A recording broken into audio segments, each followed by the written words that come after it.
Assalamualaikum warahmatullahi wabarakatuh. Nama saya Munif Adam Asyadikin dengan NIM 22-4494-SV-200833. Saya dari kelas TRI B1. Di sini saya akan menunjukkan konfigurasi IP yang telah kelompok kami tentukan. Di sini router 1 dikerjakan oleh Mas Ahmad, router 2 dikerjakan oleh saya, router 3 dikerjakan oleh Mbak Najwa, dan router 4 dikerjakan oleh Mas Bintang. Di sini langsung saja kita akan membuka Winbox. Langkah pertama adalah memberi nama router dengan klik sistem identity. Di sini saya memberi nama router dengan R2 strip Munif. Setelah itu adalah menyambungkan router dengan internet. Langkah pertama adalah menambahkan IP untuk sumber internet. Klik IP address. Nah, di sini saya sudah menambahkan IP address yang akan terhubung ke sumber internet. Setelah itu langkah kedua adalah menambahkan IP routes untuk gateway ke sumber internet. Klik IP routes, lalu tambahkan gateway yang sudah ditentukan di sini. Setelah itu langkah selanjutnya adalah menambahkan DNS dan firewall NAT. Pertama DNS, klik IP DNS, lalu di sini menuliskan DNS 1018, 1018 dan 1013, 1013. Klik apply dan OK. Lalu selanjutnya adalah konfigurasi firewall NAT. Di sini klik IP firewall di bagian NAT, lalu klik tambah. Di sini saya sudah menambahkan konfigurasi NAT sebelumnya. Di sini auto interface adalah header 1 ke sumber internet dan actionnya adalah masquerade. Klik apply dan OK. Setelah itu adalah menambahkan IP address yang terhubung ke PC dan ke router tetangga. Di sini saya sudah menambahkan IP address tersebut. Nah, di sini saya sudah menambahkan 3 IP yang terhubung ke PC saya dan ke router tetangga.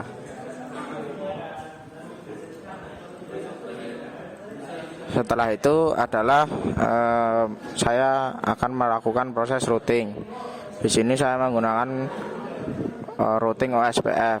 Di langkah pertama yaitu adalah membuat bridge. Di sini di bridge klik tambah dan diberi nama loopback. Di sini saya sudah membuat bridge dengan nama loopback.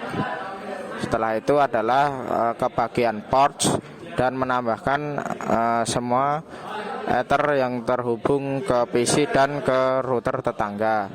Di sini yang saya tambahkan adalah ether 5, ether 2 dan ether 3.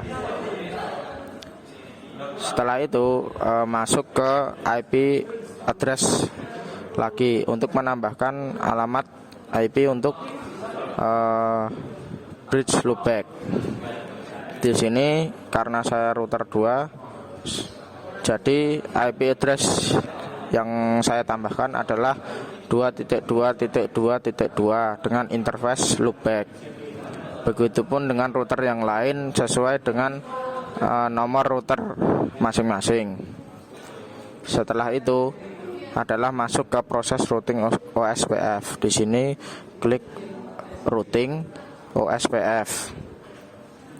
Dan untuk langkah pertama ada di bagian instance. Di sini kita merubah router ID default disamakan dengan IP address loopback yang telah dibuat tadi. Setelah itu masuk ke bagian network. Di network kita memasukkan semua alamat network yang ada di port loopback tadi ditambah dengan alamat network dari IP loopback itu sendiri. Setelah semua ini ditambahkan, pada bagian interface akan muncul secara otomatis. Nah, di sini routing OSPF sudah selesai dan akan berlanjut di bagian failover. Di sini kami menggunakan metode DHCP server dan DHCP client untuk failovernya. Di sini langkah pertama adalah membuat loopback menjadi DHCP client dan DHCP server di setiap masing-masing router. Di sini langkah pertama di DHCP client, klik IP DHCP client, tambah dan masukkan interface loopback. Di sini saya sudah membuatnya, interface loopback, klik apply dan OK. Selanjutnya adalah di DHCP server. Di DHCP server, klik DHCP server, lalu DHCP setup. Di sini DHCP server interface-nya ubah ke loopback. Di sini saya sudah membuat DHCP server di interface loopback. Setelah itu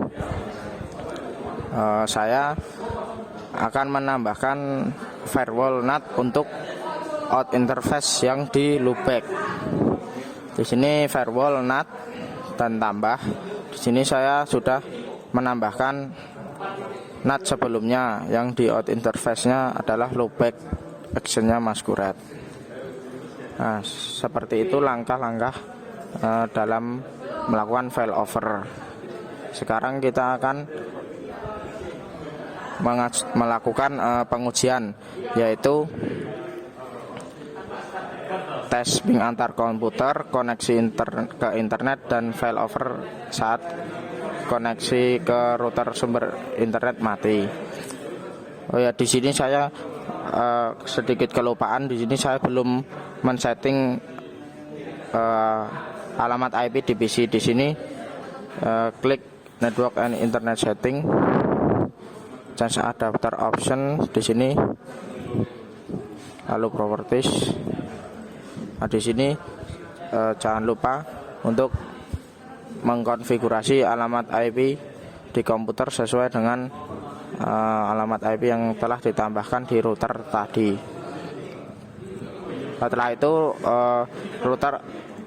Setelah itu PC akan mendapat internet. Di sini saya sudah bisa menggunakan internet di PC saya.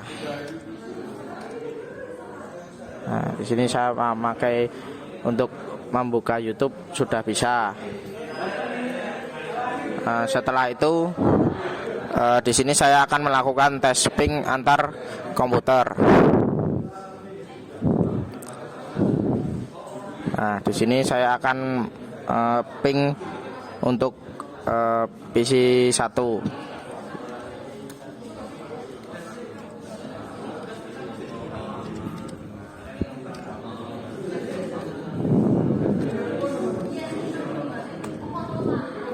Nah, sudah berhasil untuk ping ke PC 1.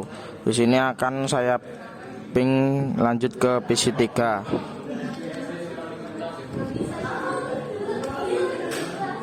Nah, sekarang juga sudah berhasil ping ke PC 3. Sekarang saya akan lanjut ping ke PC 4.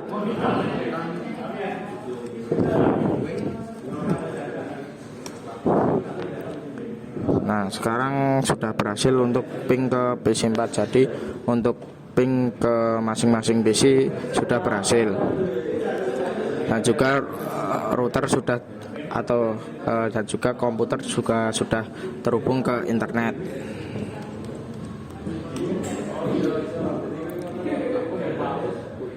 Nah, di sini.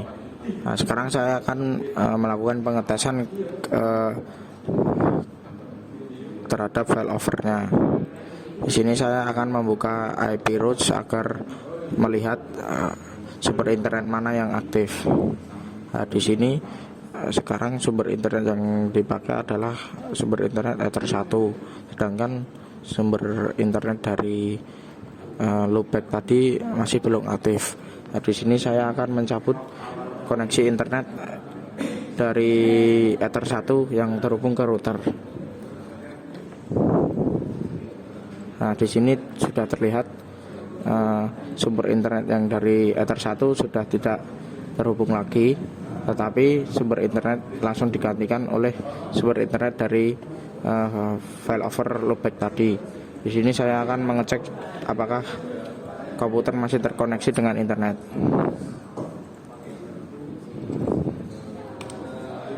Ternyata komputer masih terkoneksi dengan internet, jadi failover yang saya lakukan sukses. Nah, sekian laporan praktikum UTS saya kali ini. Terima kasih. Wassalamualaikum warahmatullahi wabarakatuh.